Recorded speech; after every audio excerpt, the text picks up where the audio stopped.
एक बार फिर मैं कुछ नई बातें लेकर के आपके लिए हाजिर हूं।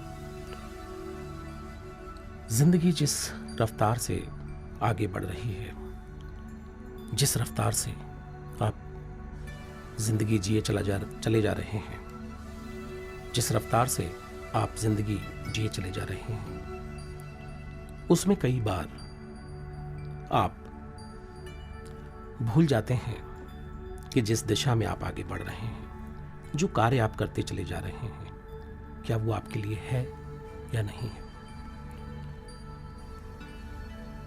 जीवन में आपने कई बार ये सोचा होगा, देखा होगा कि बहुत सारे लोग इस जिंदगी में बहुत सारे काम करते हैं।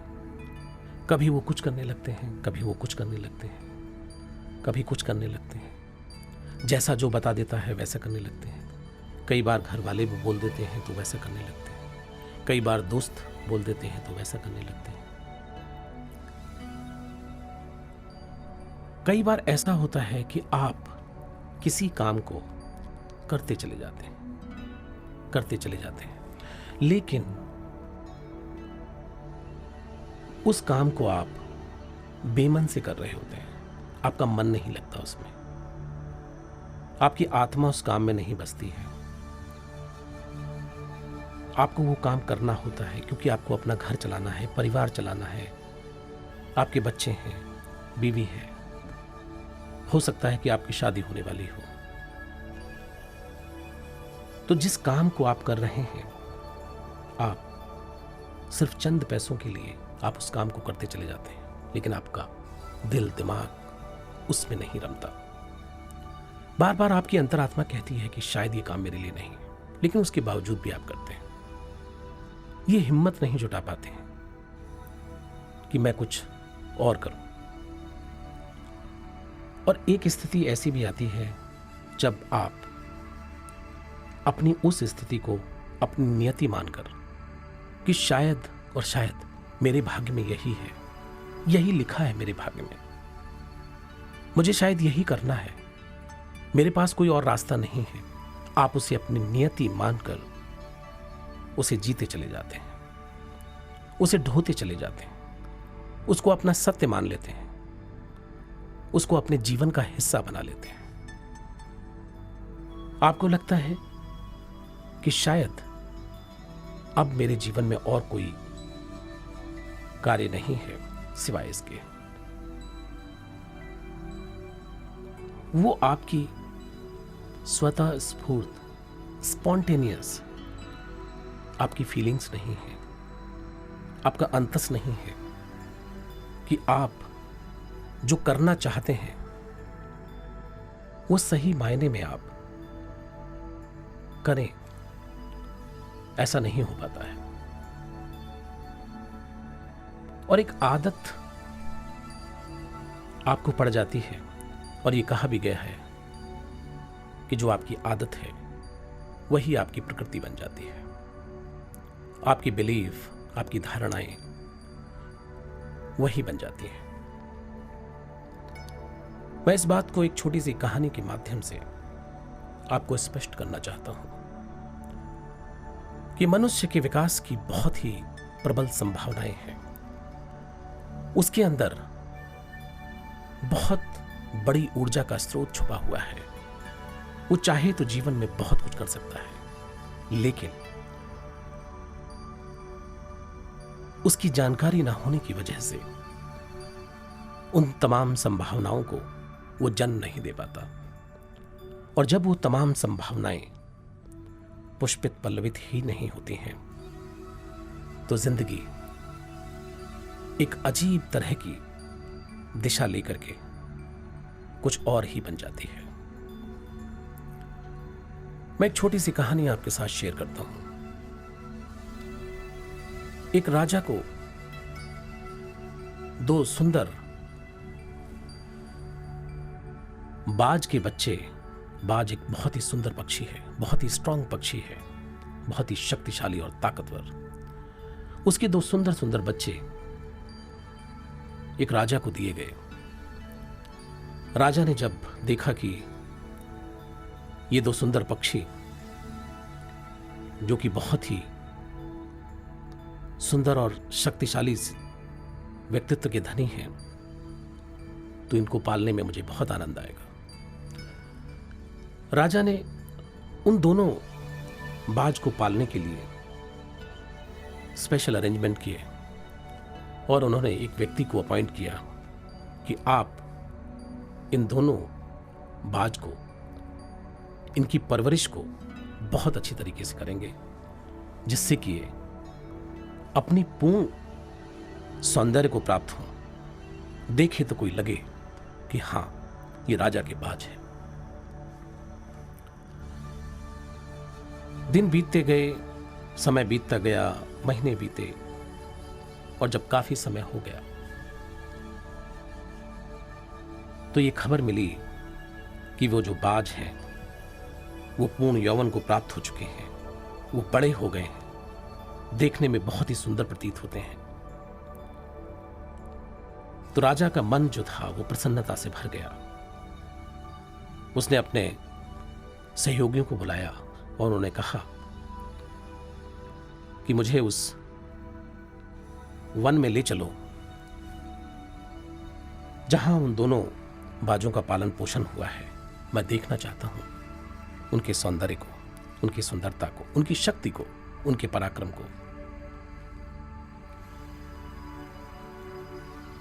राजा अपने सहयोगियों के साथ जंगल से गुजरते हुए जब उस पर्णकुटी में पहुंचते हैं और जब उन दोनों बाजों को वहां लाकर के दिखाया जाता है तो राजा का मन प्रसन्नता से भर जाता है। उसने कहा कि अब मैं इनकी उड़ान देखना चाहता हूं कि ये आकाश में कितना ऊंचा उड़ सकते हैं, कितने ऊपर जा सकते हैं। ये मेरी दिली ख्वाहिश है, तो इसे पूरा किया जाए। तो जिस व्यक्ति ने उन दोनों बाजों को पाला था उन्होंने कहा कि जी महाराज, और उन दोनों बाजों को उन मुक्त आकाश के अंदर उड़ने के लिए छोड़ दिया गया। जैसा कि मैंने बताया कि पक्षियों में बहुत ही शक्तिशाली, ताकतवर बाज जब उड़ता है तो उसके डैने पंख फैला करके वो बहुत ही विशाल मालूम पड़ता है। देखा कि एक बाज जो है वो गगन की ऊंचाइयों को नाप रहा था और वो बहुत ही सुंदर तरीके से उड़ रहा था, लेकिन उनमें से जो दूसरा बाज जो था वो कुछ देर उड़ता था और उसके बाद आकर के वो एक डाल पर बैठ जाता था। जिस व्यक्ति ने उन दोनों को पाला पोसा था, बड़ा किया था, वो फिर उसको उड़ाता था और फिर वो उड़ करके आकाश में जाता था और एक दो चक्कर लगाने के बाद फिर उस डाल पर आकर के बैठ जाता था। राजा ने कहा, ये क्या? इनमें से दोनों बाज जिनको बिल्कुल सही ट्रेनिंग मिली है, जिनको एक तरीके से पाला पोसा गया है, इनमें से एक बाज जो है वो घंटों से उड़ रहा है और ये बार बार आकर के इस डाल पर क्यों बैठ जाता है? इसका वजह, इसकी कारण। उस व्यक्ति को बुलाया गया, उससे पूछा गया। उसने कहा, महाराज इसका कारण तो मुझे भी नहीं पता, ये शुरू से ही ऐसा है। ये डाल, ये उड़ता है थोड़ी देर के लिए और इसी डाल पर आकर के बैठ जाता है। जब भी मैं इसको उड़ाता हूं ये उड़ता है और आकर के इस डाल पर बैठ जाता है। राजा ने कहा, नहीं, ये कोई गंभीर बात है, ये कुछ ना कुछ करना पड़ेगा। अगर ये ना हो सका तो मेरी तो तमन्ना जो है वो अधूरी रह जाएगी। मैं इसको भी देखना चाहता हूं, इसी तरह से गगनचुंबी आकाश में उड़ते हुए, उन ऊंचाइयों को नापते हुए, एक लंबी उड़ान भरते हुए मैं देखना चाहता हूं इसे। राजा ने कहा, पूरे राज्य के विद्वानों को एकत्रित करो, सबको बुलाओ, सबको कहो कि एक समस्या है कि इस बाज को किसी भी तरीके से उड़ाना है।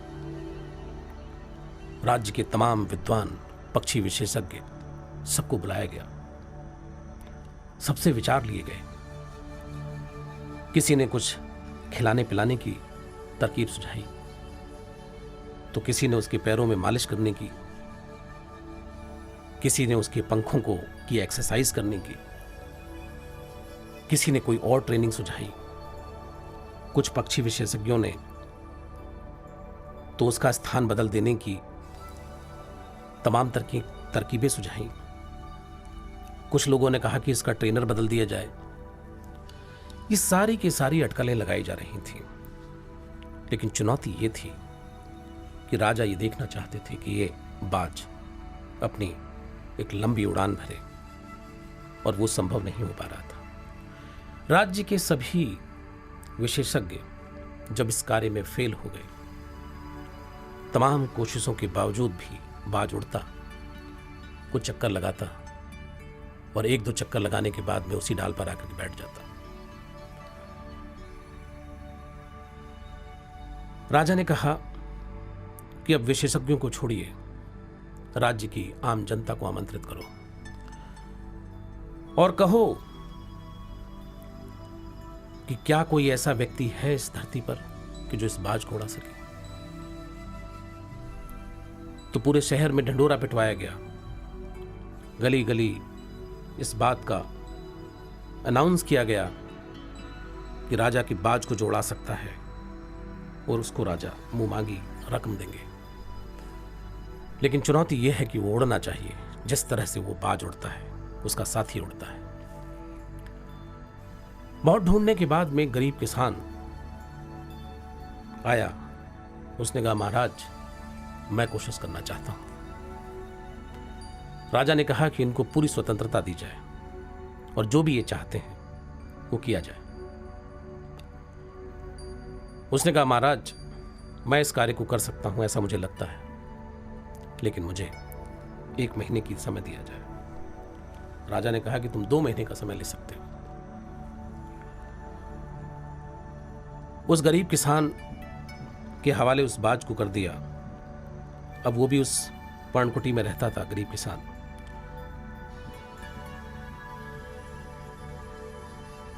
उसने कुछ ऐसा कार्य किया